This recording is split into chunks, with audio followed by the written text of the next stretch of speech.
Bayan. Oh, taga dito yun ah.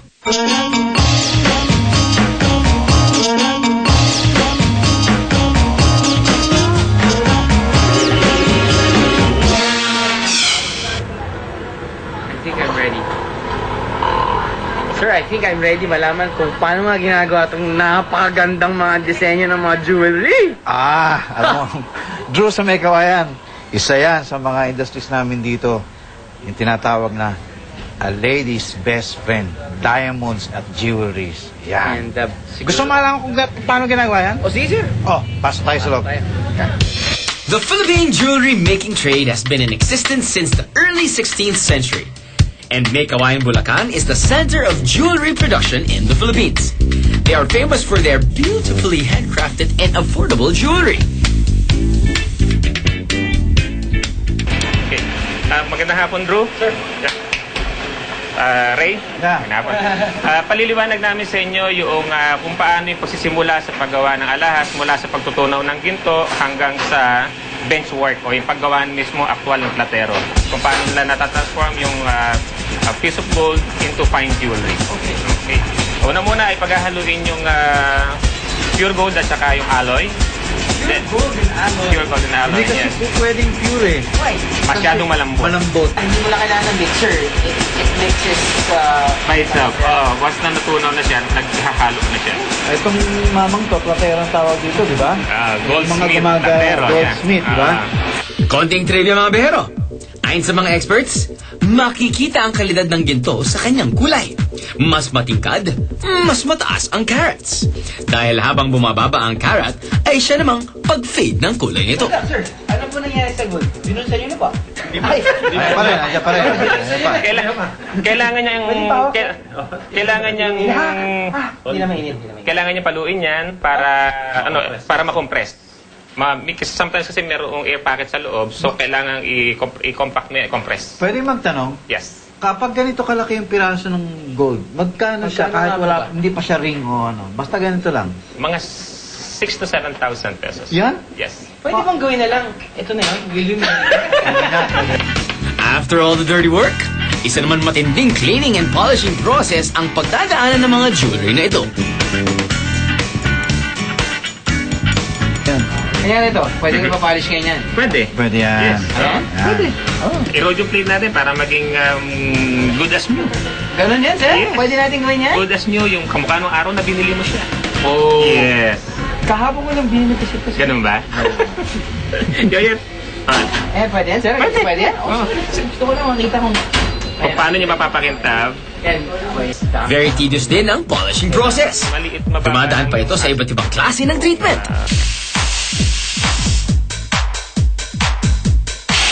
Sir, ano po ginagawa niya? So, dumadaan na siya sa sound, dumadaan na siya sa air. Yes. Tapos susunod, dadaan naman siya sa heat. Sa heat.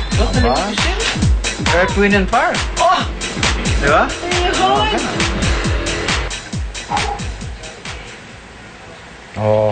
Totoo, no? Totoo talaga, pero parang brand new. Parang brand new. Kahit hindi ako nakabili dito ng alahas yung luma kong sing-sing, parang bagong-bago. Mabuti nga yun sa'yo, mukhang bago ka. Etong sa kanina talagang lumang-luma na iba talaga itsura niya. Silver. Good as Oo. new. Pero naging parang white gold. Parang white gold. Talagang ang ganda, oh. Akala mo talagang tunay ba Tunay to? na white gold. Oo, sa assistant cameraman namin yan. Pareho. Pero naman. Mamahalin na naman ako yan. Walang kupas. Okay. Aside from jewelry, May Kawayan, Bulacan houses many of the numerous leather tanning industries in the province. And one of them is said to be the most advanced and modernized production process. From the wet blue, sinasort namin yan according to grade. Dahil every skin naman, depende sa parang tao rin. Oo. If you have, may sugat ka, may peklat, may parang ganun. So we sort them out by grades. So yung mga nagpapa-facial na cow, yun yung mga high grades. Low grade. Low grade? Pero we can make it. We can make it higher. You can enhance. Yes, we can enhance.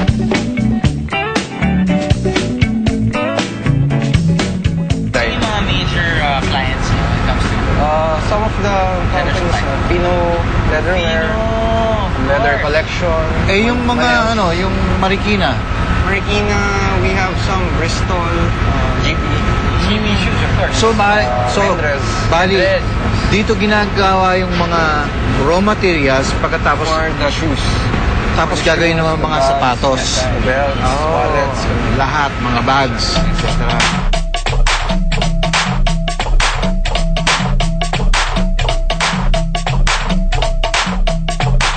Okay, ito hindi na natural. Kala ko talagang kumukuha kayo ng mga alligator eh. At, This is a design of a plate. So, inimboss lang ito. Yes. so you have different plates. Kaya yung mga environmentalist, huwag kayo mag-alala, walang pinapatay na buhaya rito. Ano lang, peke.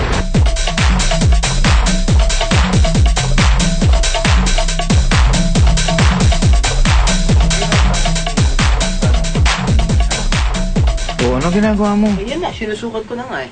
Pwede ba kumuha rito ng balat dyan? Oo, pwede ka nga kumuha dito. Yun nga yung kinaganda dito sa Bulacan eh, di ba? Oo. Diretso ka na agad doon sa mismong supplier, di ba? Oo. Para at least yung cost mo mababa. Oo nga naman. Di ba? Ikaw Tsaka after 32 years yata kayo, no?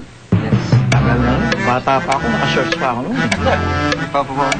Pero naka-boots ka na naman sa Diba, panahon na yun. Naka-shorts ka pero Oo, naka-boots ka. kaya may ligaw sa boots eh. May ligaw natin makakita ng mga balat na ganyan. Wala, ito na nga yun, no? Hindi na nga, oh, see? Oh, ayan. Oh. Yung sapatos. Oh. Oh, try kayo Oh, dyan. pareho-pareho. Oh, diba? Ha? After the break, Ay, kung kailan Eto, meron to. maandas. At napakainit dito sa tanghali. Nung naalala ko yung garahe, pinigil ko umiyak mo. Ito nung araw si Edwin, hindi ganyan yung itsura niya. Parang Ayan. mukhang tatay yung itsura. Nung araw, ano yan? Cool na cool ang dating niya. Mahaba buhok na afro dating niya. oh, taga dito yun. Pero yung amoy nung ano niya, yung na ganun eh, no? Feeling ko, Kung hindi nyo naamoy, parang amoy ho ng isang bagong gising na babaeng mabawang hininga. Parang ganun dating.